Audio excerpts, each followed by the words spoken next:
mensagem de hoje no Evangelho de Lucas, no capítulo de número 12.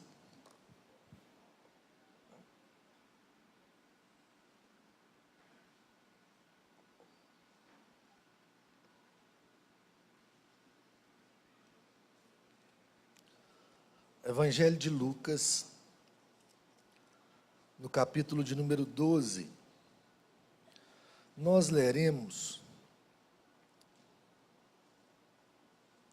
do versículo 13 ao versículo de número 21. Lucas 12, do versículo 13 ao versículo de número 21.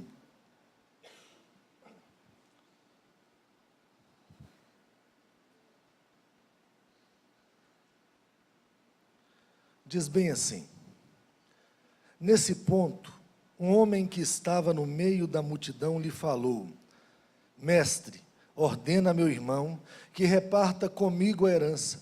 Mas Jesus lhe respondeu: Homem, quem me constituiu juiz ou partidor entre vós? Então lhes recomendou: Tende cuidado e guardai-vos de toda e qualquer avareza, porque a vida de um homem não consiste na abundância dos bens que ele possui.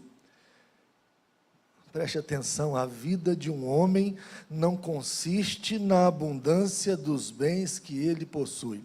E lhes proferiu ainda uma parábola dizendo: o campo de um homem rico produziu com abundância, e arrazoava consigo mesmo dizendo: que farei, pois não tenho onde recolher os meus frutos? E disse: farei isto, destruirei os meus celeiros, reconstruí-los-ei maiores, e aí recolherei todo o meu produto e todos os meus bens. Então direi à minha alma: tens em depósito muitos bens, para muitos anos, descansa, come, bebe e regala-te. Mas Deus lhe disse: louco, esta noite te pedirão a tua alma, e o que tens preparado para quem será?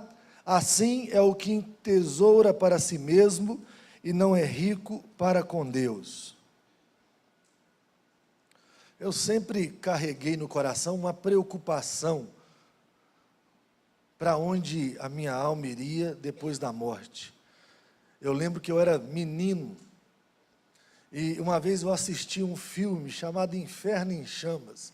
Não sei se você já assistiu, já?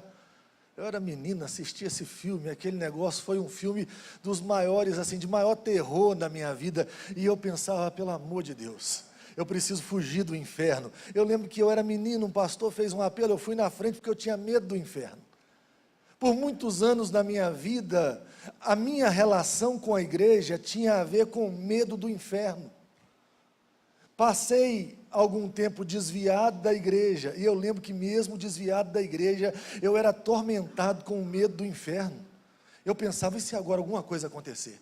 Eu estava fora, eu tinha todas as convicções do mundo que estar fora era melhor do que estar dentro, e eu pensava bem assim: minha vida é muito boa fora da igreja, mas lá dentro, quando alguma coisa acontecia, e quando os medos brotavam, eu pensava: gente, se eu morrer eu vou para o inferno. Eu não sei se você já teve isso na vida, sabe, se já carregou os medos do que vai acontecer depois da sua morte. É interessante que esse texto aqui vai falar de perder a alma, de um homem que perde a alma. E aí a pergunta que me vem ao coração é: como perder a alma? É claro, eu preciso falar isso rápido, bem no princípio, eu não acredito que um crente em Jesus Cristo, ele possa perder a salvação. Eu creio que um crente em Jesus Cristo, Deus o segura pela mão. Ele não vai chegar no céu porque ele é muito bom, e porque ele é altamente capaz, e porque ele é perseverante demais. Ele persevera porque Deus persevera por ele. Ele vai chegar no céu porque a graça vai o auxiliar todos os dias da vida. Mas uma coisa que me impressiona nesse texto é que ele fala de perder a alma. De perder a alma, de gente que está aqui, mas que não consegue perceber o que há de essencial na mensagem do Evangelho, não consegue confiar na grande verdade que é Cristo e descansar em Cristo. E aí eu quero começar afirmando uma coisa a você: a forma de perder a alma, escute bem, é transformar o celeiro no projeto da sua vida. Transformar o celeiro no projeto da sua vida. Acho interessante que esse homem já tem muita coisa, esse homem do texto.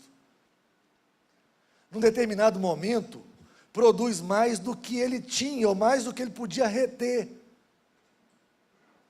Em algum momento, assim, não passa nenhum momento na mente dele a ideia bem assim, nós vamos repartir, nós vamos ajudar, aí eu vou melhorar a vida da minha família. A única coisa que esse homem pensa é, eu vou construir um celeiro maior, um celeiro para recolher tudo, e eu vou ser feliz, eu estarei seguro no dia que todos os meus bens estiverem recolhidos em algum lugar. Eu acho interessante que isso parece um pouco com a realidade da nossa vida. Já reparou? A gente vive acreditando que está nessa vida para ganhar e para juntar. A gente vive à procura de uma independência financeira. Que dia você vai alcançar o seu primeiro milhão? E aí tem uma coisa interessante, no dia que você alcançar o primeiro milhão, e caso alcance o primeiro milhão, não basta, né? Tem mais milhões para ganhar nessa vida. E aí a gente começa a pensar bem assim, eu preciso casar, mas eu só vou casar no dia que tudo nessa vida estiver certo, no dia que eu tiver um apartamento dos meus sonhos comprados e todo mobiliado conforme os meus sonhos, e aí nesse dia eu vou casar. Eu acho engraçado uma coisa, quando eu olho para a Bíblia fala para mim que o homem que encontrou uma esposa, encontrou a bondade do Senhor. Quando a Bíblia vai tratar o casamento, vai falar de uma mulher, ela fala bem assim, mulher virtuosa, quem a achará? E talvez você corra em me julgar aqui agora e falar bem assim, mas existe algum problema em planejar, existe um problema em fazer do planejamento a razão da sua vida. Porque no final das contas, o apartamento vai ser muito mais importante do que essa mulher, e todas as coisas que você construiu. Nós vivemos a geração do anticasamento.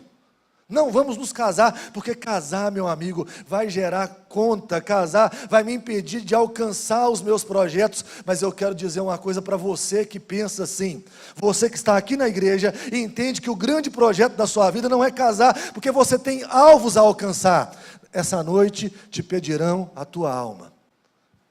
Aí vem um outro projeto, a gente casa, e aí você casa e vem filhos. Primeiro, não teremos filhos. Você está doido? Um menino acaba com o corpo da mulher, e aí nós temos que gastar com a cirurgia depois, né? A mulher vai passar por 1 milhão de problemas, e o marido olha para ela, e ele começa a olhar, não é mais como antigamente. O que ele queria, né? Eu fico pensando, aí vai lá, nós não podemos ter filhos, porque filhos, sem filho, é mais fácil, as viagens para casais, os pacotes, menino não vai para a escola, nós não vamos gastar com escola, nós não temos que educar esses meninos, para que filhos? Mas se nós tivermos filhos, no máximo 2, de preferência um casal. Mas no absurdo dos absurdos, na loucura das loucuras das loucuras, nós teremos 3, porque é o que cabe no carro, não é? E aí eu acho interessante que o carro começa a definir a quantidade de filhos que nós teremos. Aí eu olho para a Bíblia, entendo uma coisa, porque de alguma maneira você vira para mim, e eu viro para você, e a gente fala mais ou menos assim, a Bíblia é a nossa única regra de fé e de prática. Aí eu olho para a Bíblia e a Bíblia fala assim, herança do Senhor são o quê? Os filhos, o fruto do ventre, seu galardão. Diz a Bíblia que o homem não vai se envergonhar quando o inimigo pleitear a sua porta. A Bíblia fala assim, feliz o homem que enche dele a sua aljava, mas a gente prefere ter bens do que ter filhos. Quanto mais bens, melhor. Quanto mais filhos, mais louco um homem é. E aí começou a geração sem filhos. A Europa vai ser tomada pelos muçulmanos sem nenhum tiro, porque os ditos cristãos Pelo menos o Ocidente cristão resolveu matar os filhos, um continente de gente idosa, e porque filho virou um negócio sem importância, e aí o pai olha e fala, para que mais filhos? A mãe fala, para que mais filhos? Mas Deus vira e fala, filho é uma bênção. Como é que a gente que é crente não quer ter filho? E aí você fala bem assim, não quero ter filhos, e a palavra vem para você e fala, essa noite te pedirão a tua alma, mas tá bom, a gente tem filhos. E os nossos filhos, escutem isso aqui, eles são a geração do sucesso. Tudo que você não fez quando era menino, os meninos fazem hoje. Já reparou? Lá na igreja, para conversar, eu estou falando do interior de Minas Gerais, de Caratinga. Lá na igreja, para eu conversar com alguns adolescentes, eu tenho que agendar. Não, eu agendo e é assim, daí 2 semanas, porque os caras não têm tempo. O cara acorda, meu amigo, escola, e depois ele vai para o inglês, e aí todo menino bem sucedido tem que saber tocar um instrumento ou 2, sabe, tem que saber falar o inglês ou mais alguma língua, aí os meninos aprendem a lutar, jogar bola, e as meninas aprendem a dançar. Quando eu era pequeno, assim, quando eu frequentava a igreja, era até proibido dançar, né? Aí as meninas hoje têm que aprender uma dança. Aí eu acho interessante, é que a agenda do menino é tão pesada quanto a nossa agenda, por causa de qual conceito? Um futuro de sucesso. O mercado de trabalho vai chegar, e aí, como eu tenho consciência que o mercado é duro e vai chegar, eu vou sacrificar a infância do meu menino, eu vou sacrificar a adolescência do meu menino, e eu vou fazer dele um grande pensador, e alguém capaz para alcançar o pódio no mercado de trabalho. Vou te contar um negócio, uma geração de suicidas, eles estão se matando, essa é a loucura maior de todas. A minha geração pegava ponga no caminhão. Você sabe o que é isso, não sabe?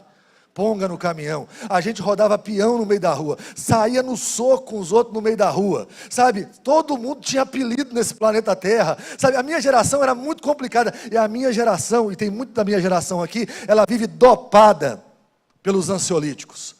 Ela não suporta a pressão da vida. Eu fico pensando nessa meninada crescendo dentro de apartamento, tendo um conceito de sucesso lá no alto da montanha que eles nunca vão alcançar. Uma hora o cara acorda, ele fala, eu não vou ser nada, eu não vou ser ninguém. Esse cara dá um tiro na cabeça, pula da 3ª ponte.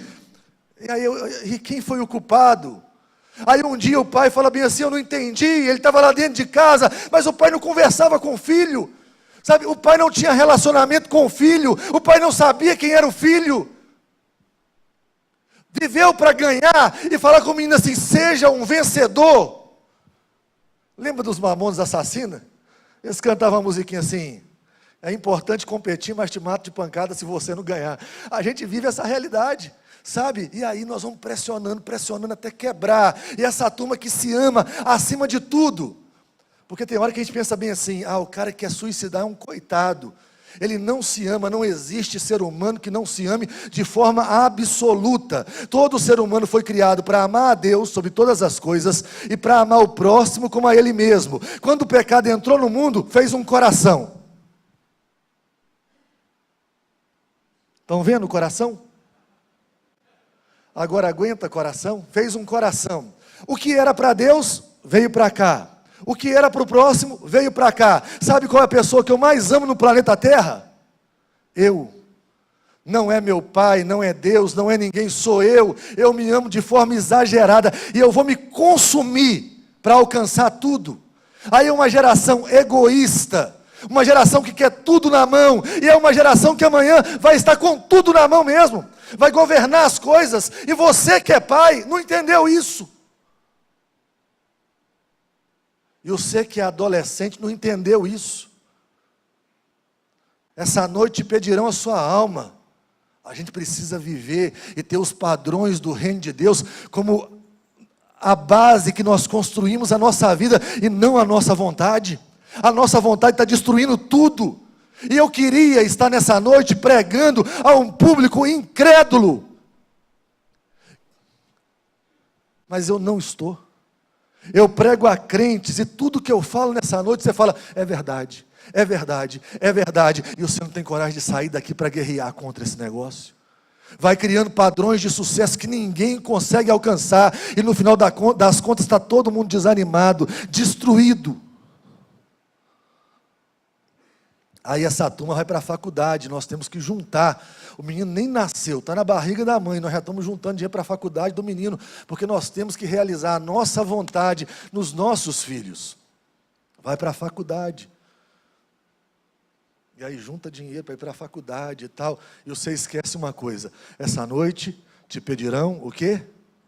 A tua alma. Está acabando, toda hora está acabando. Eu queria falar que o mais velho dessa igreja aqui vai primeiro do que eu, mas eu não tenho certeza. Eu queria falar, nós já vimos que isso aí, meu amigo, não é a ordem das coisas. E aí nós vamos juntar para a aposentadoria, no dia que a aposentadoria chegar. Aí, meu amigo, nós vamos morar na beirada da praia, com os amigos do nosso lado, e a vida vai ser feliz. Eu não sei se você vai aposentar. Essa noite pedirão a tua alma. Entenda uma coisa: a razão da sua vida não é juntar, a razão da sua vida não é ter sucesso nas coisas que estão ao seu redor. Você precisa entender, você é um cristão. Cristo faz parte do seu nome. A razão da sua vida tem a ver com Jesus e não com você. Ou você corrige a sua história por meio de Cristo, ou a sua história já é uma tragédia. Porque o problema do celeiro é que ele tem a ver com questões da alma. Quando o homem acaba de construir o celeiro, isso aqui me impressiona muito, ele não chama a família dele e fala bem assim: ó, acabou os nossos problemas financeiros. Ele não vira para os meninos e fala assim: vai brincar, nós não vamos trabalhar mais não, nós vamos comer esse negócio todo aqui, sabe, nós vamos gastar esse dinheiro. Ele não fala isso com a família dele, ele não chama os amigos para um churrasco. Ele não chama os vizinhos e fala assim: ó, a festa, e vai rolar a festa. O povo do gueto mandou avisar. Sabe, ele não fala esse trem. Rapaz, o cara conversa com a alma. O cara vira para a alma dele, ele fala bem assim: come, bebe e faz o quê? Regala-te. Não tem a ver com o que está fora de nós. Essa briga que você vive aí, sabe? Essa briga em prol do sucesso, essa briga em prol de mais um centavo, essa briga em prol de mais um patrimônio, de um carro melhor, tem a ver com questões da alma. Você quer que a sua alma esteja segura, você quer se sentir bem, você quer se sentir em paz, sabe? Você quer entender que você é eterno, você quer deixar um legado, mas você não percebe que quanto mais você tem, menos significado você tem.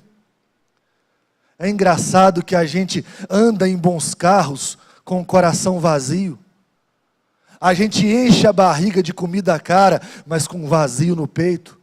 A gente bebe todos os tipos de bebidas, mas nenhuma bebida é capaz de satisfazer as angústias e as agonias da alma. A gente olha para o mundo e parece que, por mais que a gente conquiste, por mais que a gente tenha, o mundo não tem significado. Parece que nada tem razão, parece que não há nada nesse mundo com o poder de preencher o nosso coração. E eu quero dizer uma coisa, é verdade. Não há nada nesse mundo capaz de preencher a sua vida. Você anda num carro legal, liga o ar-condicionado, você mora na beirada da praia, você mora no Espírito Santo, você vai ali, você olha por mar, você não consegue perceber o mar mais. Eu acho interessante quando eu vou aqui, tem uns amigos que gostam de ir na curva da Jurema. Sabe ali? Gosto de ir na curva da Jurema pelas razões deles lá, assim. É muito bonito. Eu paro e eu fico impressionado. Eu olho para a curva da Jurema, meu coração enche. Mas você passa lá, você nem vê aquilo mais. Sabe, as coisas bonitas não te impressionam. Você acostumou com as coisas bonitas. Você tinha que olhar para o mar igual um mineiro olha para o mar. Todo mundo tinha que olhar para o mar igual um mineiro. Rapaz, ninguém olha para o mar igual um mineiro olha para o mar, não. A gente olha, você não tem noção não, eu fui criado, só tem rio. Onde você vai tem rio, tem cachoeira, a água é doce. É doce, boa, você nada em rios. Mas um dia você bate num lugar, meu amigo, que não tem fronteira. Dá vontade de chorar na gente. Você olha e fala, que coisa linda. Aí você lê nos livros que a água é salgada. Você acredita? É claro que não. Eu nunca vi um mineiro que chegou perto da água e ele não deu uma goladinha. Sabe? Você dá uma goladinha, você fala, é salgado mesmo. Né? E eu acho interessante, você tem isso tudo e nada traz significado ao seu coração.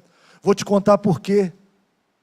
Porque todas essas coisas não foram criadas para trazer significado à sua vida. Elas foram criadas para abençoar a sua vida. Toda hora que você coloca o seu coração numa coisa, essa coisa diz a você, eu não sou o que você procura. Toda hora. O menino bota o coração no estudo, e o estudo fala para ele, eu não sou o que você procura. Aí nós vamos arrumar um relacionamento, aí você vai arrumar um namoradinho, os meninos aqui vão arrumar um namoradinho ou uma namoradinha, aí você arruma e fala assim, agora eu vou ser feliz. Aí você começa a namorar, aquele negócio começa a te escravizar, e o vazio continua, e começa a gritar, eu não sou o que você procura. Aí você compra um bem, eu não sou o que você procura. Até que você se depara com uma cruz. E escutem uma coisa, eu espero que nessa noite, cada um de nós nos deparemos com essa cruz, e naquela cruz vai vir um grito, eu sou o que você procura. Eu sou o que você precisa. A razão do universo não está nas coisas, mas está numa pessoa, Jesus Cristo. E se o nosso coração for tomado dessa verdade, o significado vai vir, a vida eterna vai vir, tudo que nós precisamos como seres humanos está em Cristo. Nós precisamos olhar para aquela cruz e que aquela cruz nos baste. E aí eu queria falar a última coisa. Quem faz do celeiro um projeto, faz um projeto de nada. Mas quem faz do reino um projeto, faz um projeto do tudo. Jesus chega uma hora que ele fala bem assim para aquele homem, essa noite te pedirão a tua alma, e o que tens preparado? Para quem será?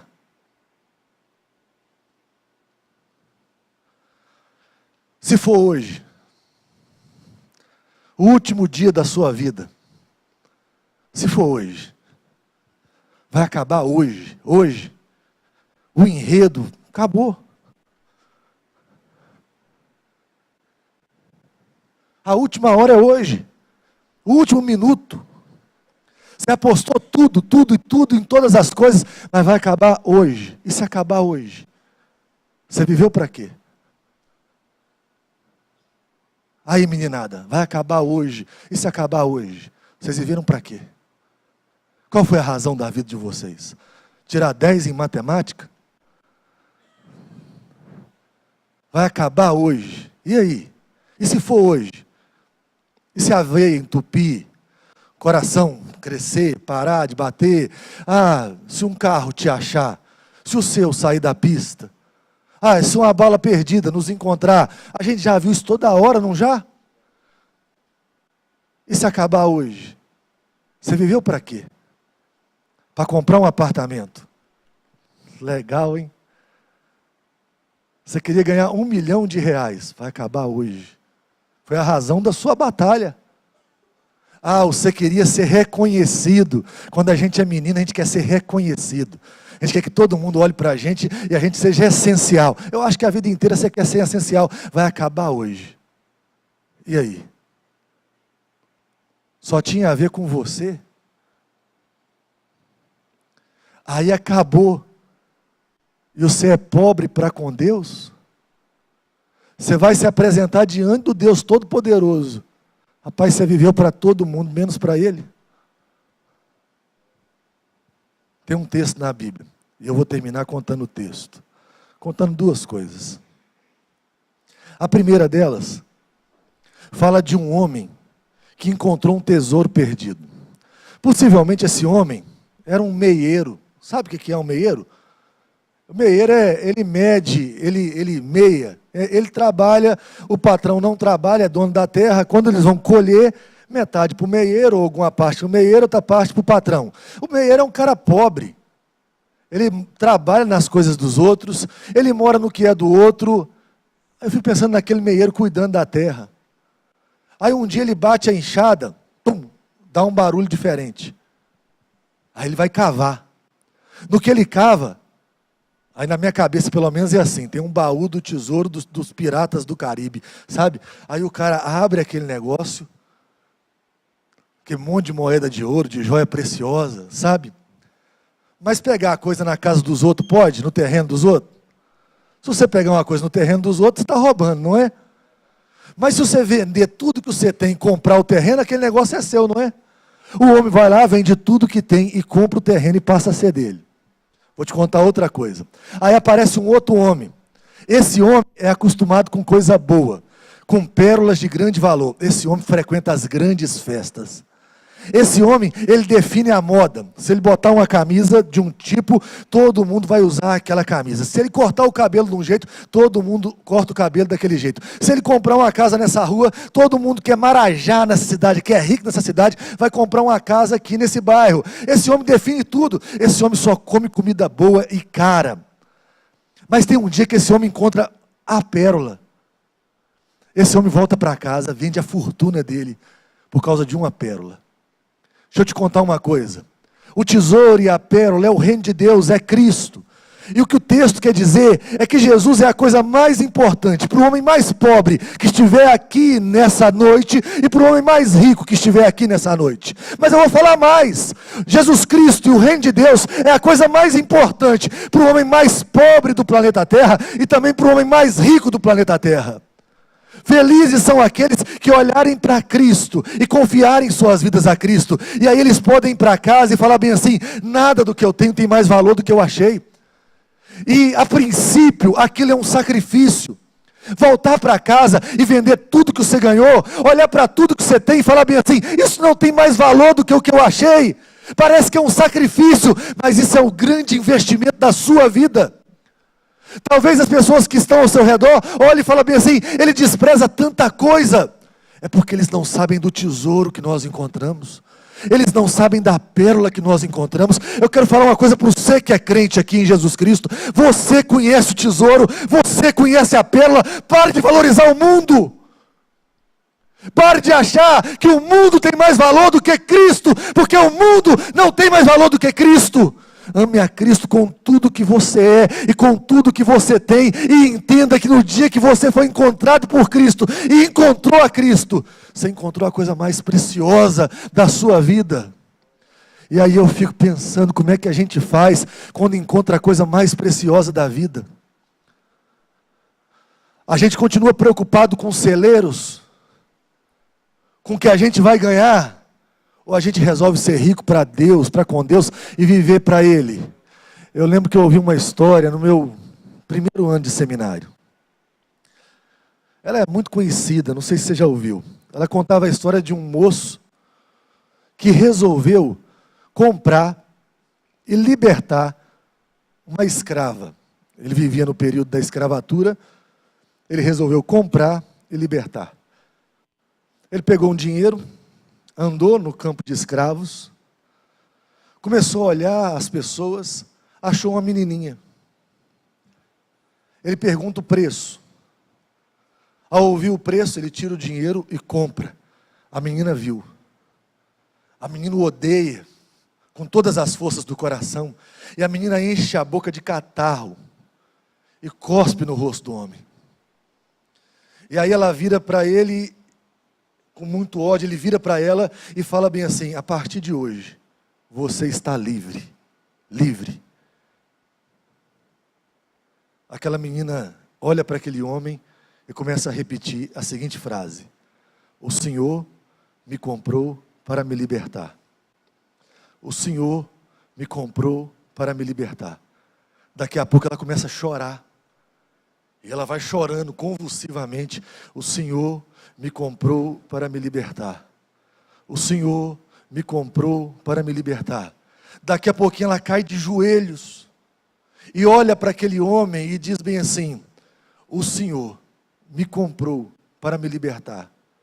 Por isso, por toda a minha vida, eu te servirei de graça. Você precisa entender, um alto preço foi dado por você. Pare de viver sua vida. Você não está aqui para viver os seus interesses. E nós não podemos criar os nossos filhos para o mundo. Nós precisamos criar os nossos filhos para a glória de Deus. A gente precisa abrir os ouvidos e o coração para ouvir o que Cristo e o Espírito diz à igreja. e começar a guiar a nossa vida, não pelo que o mercado diz, mas pelo que o Evangelho diz. E para isso alguns sacrifícios serão feitos, mas entenda uma coisa, vale a pena abrir mão da nossa vida por causa do tesouro encontrado. Eu queria te convidar a fazer uma oração nessa hora, a fechar seus olhos e a falar com Deus. Eu sempre penso que um momento como esse aqui é de singular importância. A gente ouve a palavra de Deus e a gente se compromete. A gente olha para o Evangelho e fala, eu confio, mas eu sou fraco. Eu não consigo fazer sozinho, eu vou falhar. Eu sou viciado na minha vontade, eu amo a minha vontade, me ajude, me socorra. Eu preciso do Senhor. Eu não estou dizendo aqui isso tudo agora para que você confie em você, para que você bata no peito e diga, daqui para frente eu vou fazer direito. O Evangelho tem a ver com o que Cristo faz em nós, com a obra de Deus em nós. É de falar bem assim, Deus, eu entendi, me ajude a compreender, me ajude a viver a sua vontade. Não é fazer direito, simplesmente fazer direito, é fazer de acordo com a vontade de Deus, é entender que fazer certo é fazer a vontade de Deus. E para isso, meu amigo, é só com o Salvador. É só com o Salvador te fortalecendo. A sua casa precisa de Jesus Cristo. Você precisa de Jesus Cristo. O mundo carece de Jesus Cristo. A igreja não pode ser a extensão do mundo nas suas construções. A igreja ouve a vontade de Deus e se curva e vive como Deus quer que ela viva. Senhor Deus, visita a igreja que é do Senhor nessa noite. Que a palavra do Senhor, meu Deus, possa fazer tudo, ó Deus, tudo que ela tem que fazer. É o povo do Senhor, é o povo do Senhor. Eu sei que às vezes o povo do Senhor parece um vale de ossos secos, de gente que tinha tudo para viver a nova vida em Cristo, mas vive como se estivessem mortos. Mas a grande pergunta é, podem esses ossos reviverem? O Senhor sabe, tem misericórdia de nós, meu Deus. Tem misericórdia de nós e nos dobra inteiramente a Cristo. Ajuda-nos a ser uma igreja, meu Deus, que as nossas construções tenham a ver com a vontade do Senhor e não com a nossa vontade. Ajuda-nos a entender que o tempo está acabando.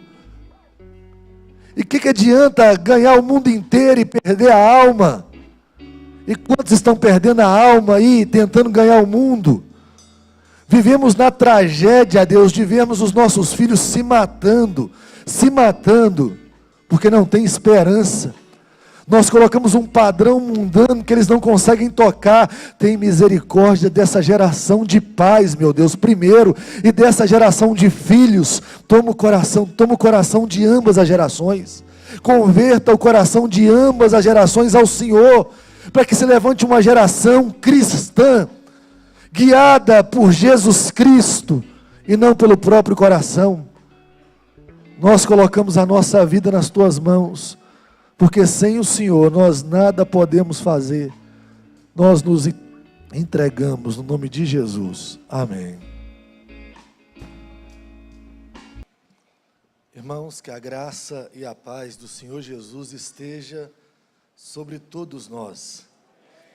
É uma alegria muito grande poder participar desse dia, desse culto ao Deus eterno, mas também do batismo do Caio. O Wellington é um amigo muito antigo e bom, um bom amigo.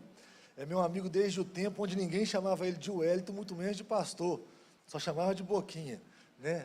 A gente é desse tipo, do tempo ainda onde dava para ir. De vez em quando eu ia dormir lá na casa do Bit, eu vi o Bit por aqui, mas a Vera ia lá, sempre tinha um torresmo e um suco de laranja, né? Sempre são bons amigos, e o Hélio sempre me inspirou muito no trabalho do Senhor. E esse é um momento muito importante na vida da igreja. Eu preciso te falar isso. Da igreja cristã, da igreja de Jesus. Eu queria que você abrisse a sua Bíblia lá em Gálatas, antes, só para te dar uma instrução sobre o batismo. Gálatas, no capítulo 3.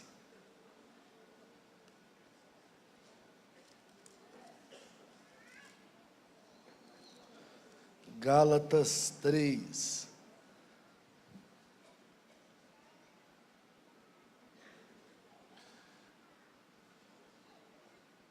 Nós leremos aí o versículo 8 e 9, e depois o versículo 29.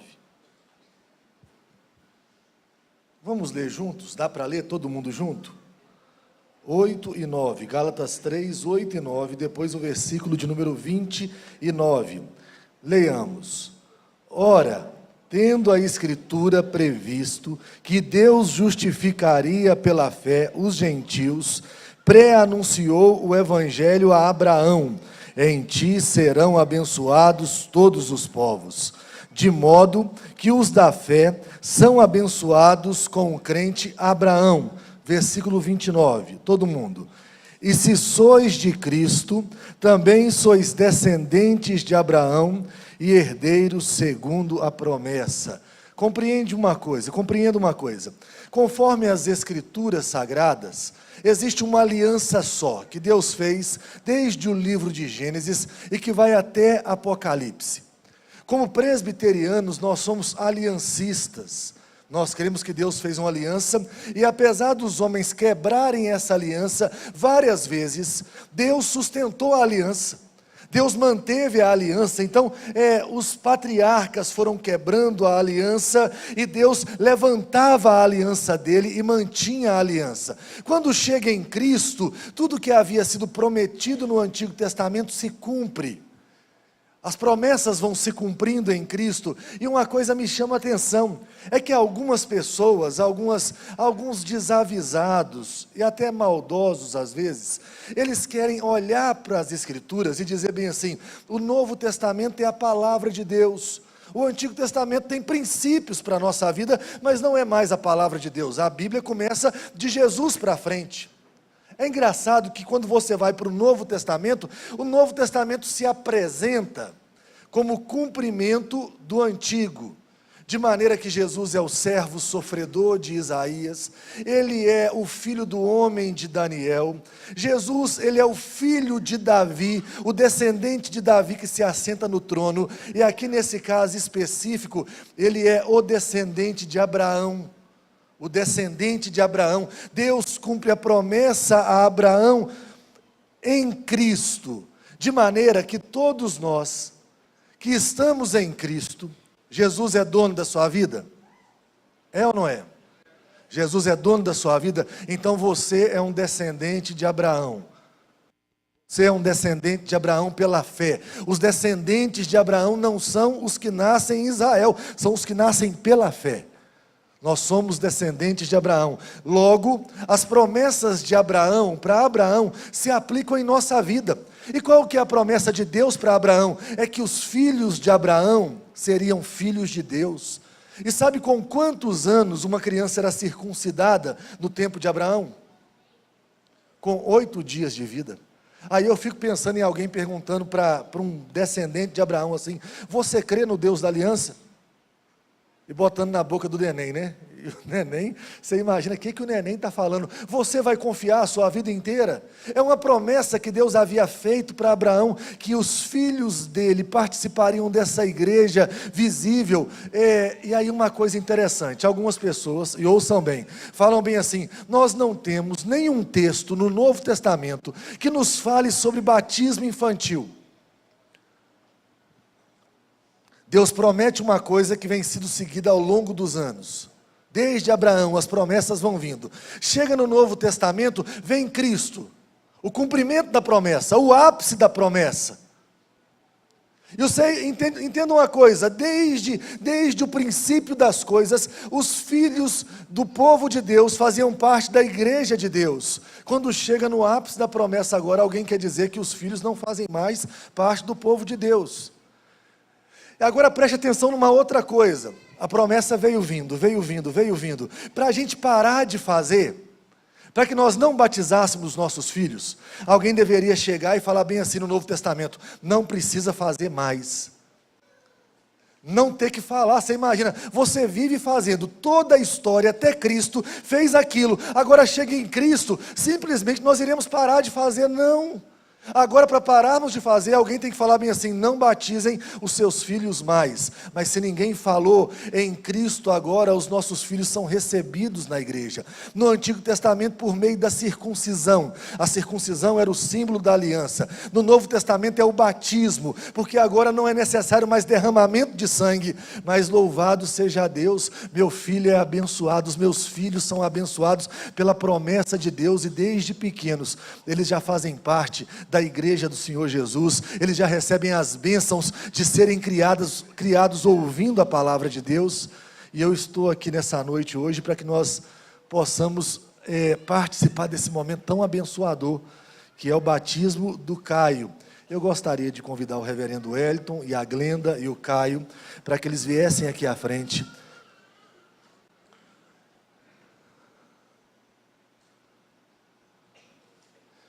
E uma coisa importante: só pais crentes em Jesus Cristo têm esse privilégio. É uma bênção dos crentes em Jesus Cristo. Vou descer. É a descendência de Abraão. Se você não crê no Senhor Jesus, não é para você. A gente não está aqui salvando o Caio, aqui nessa hora, não. Aqui agora a certeza que nós temos é, porque Deus é o Senhor da vida do Wellington e da Glenda, porque Jesus é o Senhor da vida deles, agora Deus abençoa o Caio, fazendo do Caio um membro da igreja visível dele. Eu gostaria de fazer umas perguntas aos pais, e essas perguntas elas são muito importantes, porque tem a ver com a fé dos pais. Quem são os pais diante de Deus? Porque só os pais que creem no Senhor Jesus podem fazer isso. Vocês creem no Deus Pai Todo-Poderoso, que é o Criador dos céus e da terra? Vocês creem em Jesus Cristo? E aí eu acho interessante que há várias explicações acerca de quem é Jesus Cristo. Ele é o único Filho de Deus. Na história, ele nasceu da Virgem Maria. Ele padeceu sob o poder de Pôncio Pilatos, ele foi crucificado, ele foi morto e ele ressuscitou ao terceiro dia. Vocês creem? Vocês creem na vida eterna? Vocês creem que ainda que nós tenhamos várias igrejas, há uma igreja só, a igreja do Senhor Jesus? Vocês creem no perdão dos pecados? Vocês creem na vida eterna? Vocês creem que Jesus Cristo voltará? Uma coisa importante de lembrar sempre, ainda que eu diga a um pastor, é que nós batizamos os nossos filhos e nós criamos os nossos filhos dentro da igreja presbiteriana do Brasil. E essa igreja tem uma liderança, e que nós precisamos ensinar os nossos filhos a obedecer à liderança dessa igreja, enquanto a liderança dessa igreja for fiel à palavra de Deus. Devemos ensinar os nossos filhos a honrá-los. Vocês prometem? E eu queria dizer uma coisa, Wellington e Glenda, criar o filho nos caminhos do Senhor não é só trazê-lo à igreja. A Bíblia fala de inculcar a palavra na mente dele, ensiná-lo a pensar biblicamente, ensiná-lo como servir a Jesus em todos os momentos. Cuidem do Caio. O Caio, segundo a Bíblia, é herança do Senhor. Quem trata bem uma herança, se alegra com ela. Quem não trata bem uma herança, se arrepende até de ter ganhado a herança um dia. Entendam que o principal trabalho de vocês é entregarem amanhã o Caio a Cristo. É apresentá-lo diante de Deus como um servo do Senhor, um dia como um obreiro que não tem do que se envergonhar. E Deus confiou isso a vocês dois. O maior trabalho da educação cristã de uma criança não está nas mãos de um pastor, está nas mãos dos pais. Quando um pai e uma mãe falham na educação cristã, não há pastor que salve essa criança, que vai ensinar essa criança o caminho que ela deve andar. Então vocês precisam se comprometer, dia a dia, a ensinarem o Caio no caminho que ele deve andar. Vamos batizar o Caio? Caio, filho da aliança, como ministro do Evangelho, eu te batizo em nome do Pai, do Filho e do Espírito Santo. Deus Todo-Poderoso, visite, ó Deus, o coração do Caio, que ele seja, Deus, servo do Senhor Jesus, que ele ame o Senhor de todo o coração, meu Deus, que ele cresça em graça diante dos homens e diante do Senhor, que o Senhor possa fortalecer a vida dele, e que ele glorifique o seu nome todos os dias, meu Deus. Abençoe ricamente, ó Deus, a vida do Hélito, da Glenda, que eles possam, ó Deus, educá-lo com toda a força e com todo o sacrifício, ensinar, ó Deus, o Caio sobre Jesus, ensiná-lo, ó Deus, a amar Jesus, ó Deus, ensinando com as próprias vidas e pregando ao Caio, falando sobre Jesus ao Caio. Abençoe rica e poderosamente a vida do Caio, no nome de Jesus, amém, amém. Deus abençoe. Deus abençoe. Deus abençoe. Deus abençoe.